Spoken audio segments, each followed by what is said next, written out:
With profound humble gratitude and love to all venerated enlightened masters, we bow to the Almighty in soulful gratefulness for gifting us with their holy blessed presence. May all beings be awakened by their divine grace. Part 4 of 4.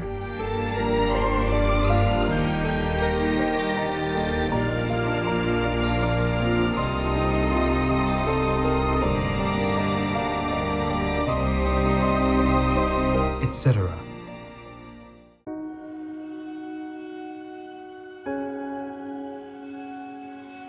Our programs offer many languages. Please visit suprememastertv.com/schedule. Nos programmes offrent plusieurs langues. Veuillez visiter suprememastertv.com/schedule. Nuestros programas ofrecen varios idiomas. Visiten suprememastertv.com/schedule. Нашите предавания предлагат много езици. Моля вижте suprememastertv.com/schedule. Prudence does not go behind nature and ask whence it is. It takes the laws of the world, whereby man's being is conditioned, as they are, and keeps these laws that it may enjoy their proper good. Please continue watching for the insightful writings of American philosopher Ralph Waldo Emerson, vegetarian. Vegan, 'cause no meat, no heat. Choose it now.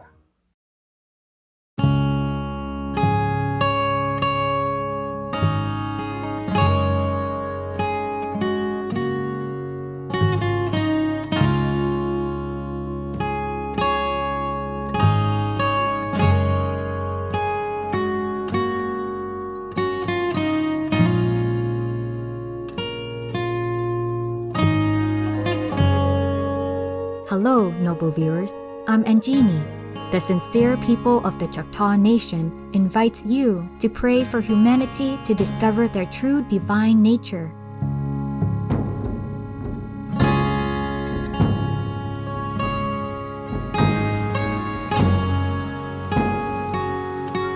Welcome to our program, excerpt from the essay Prudence by Ralph Waldo Emerson, vegetarian, part 1 of 2 on words of wisdom.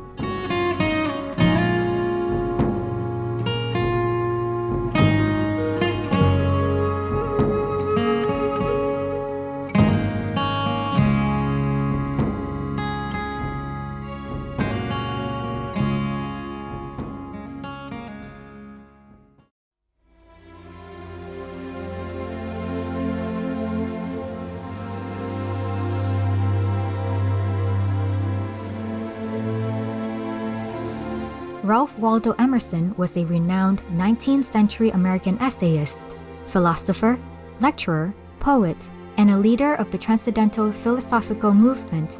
His literature influenced many celebrated writers, including Henry David Thoreau and Walt Whitman.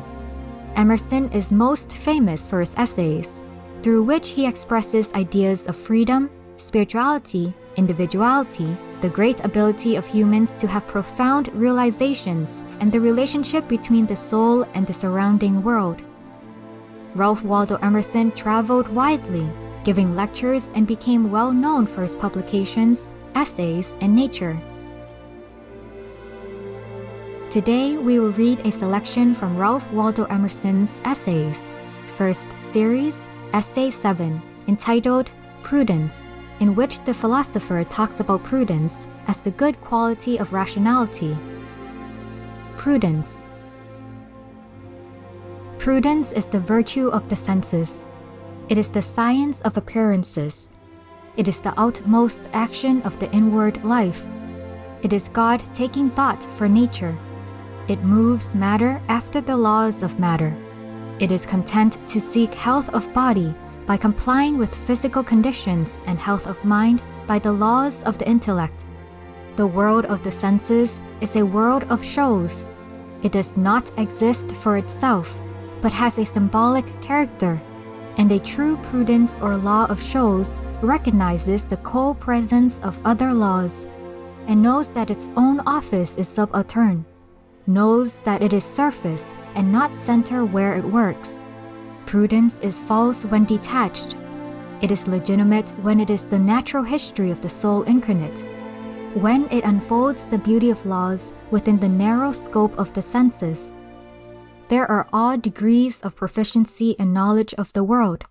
It is sufficient to our present purpose to indicate three.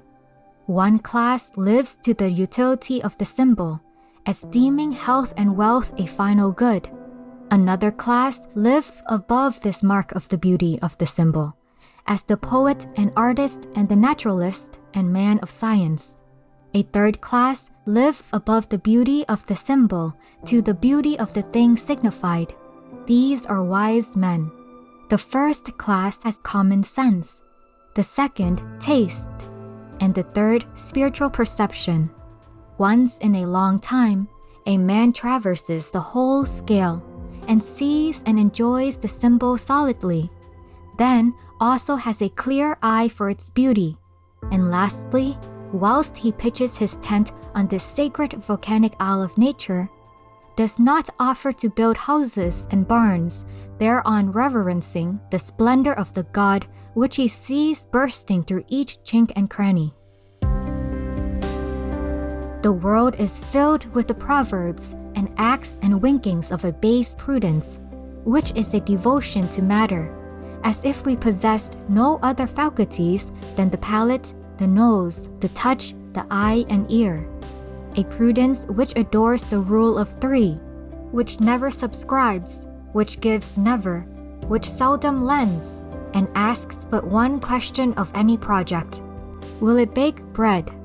This is a disease like a thickening of the skin until the vital organs are destroyed. But culture, revealing the high origin of the apparent world and aiming at the perfection of the man as the end, degrades everything else, as health and bodily life, into means. It sees prudence not to be a several faculty, but a name for wisdom and virtue conversing with the body and its wants. Cultivated men always feel and speak so as if a great fortune, the achievement of a civil or social measure, great personal influence, a graceful and commanding address, had their value as proofs of the energy of the spirit. If a man loses his balance and immerses himself in any trades or pleasures for their own sake, he may be a good wheel or pin, but he is not a cultivated man. The spurious prudence, making the senses final, is the god of sots and cowards, and is the subject of all comedy. It is nature's joke, and therefore literature's. The true prudence limits this sensualism by admitting the knowledge of an internal and real world. This recognition once made, the order of the world and the distribution of affairs and times being studied with the cold perception of their subordinate place, will reward any degree of attention. For our existence, thus apparently attached in nature to the sun and the returning moon, and the periods which they mark, so susceptible to climate and to country, so alive to social good and evil, so fond of splendor and so tender to hunger and cold and debt, reads all its primary lessons out of these books.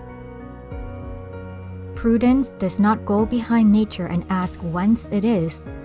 It takes the laws of the world whereby man's being is conditioned, as they are, and keeps these laws that it may enjoy their proper good. It respects space and time, climate, want, sleep, the law of polarity, growth and death. They are revolved to give bound and period to his being on all sides, the sun and moon. The great formalists in the sky, here lies stubborn matter, and will not swerve from its chemical routine. Here is a planted globe, pierced and belted with natural laws and fenced and distributed externally with civil partitions and properties which impose new restraints on the young inhabitant.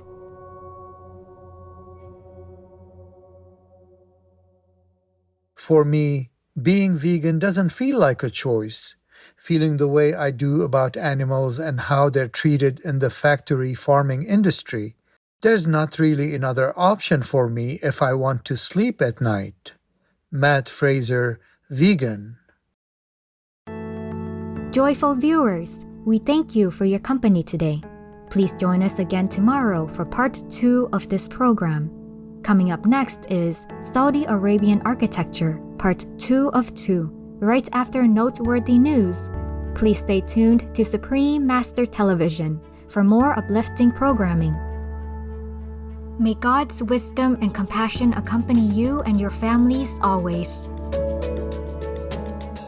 Our programs offer many languages. Please visit suprememastertv.com/schedule and suprememastertv.com/WOW.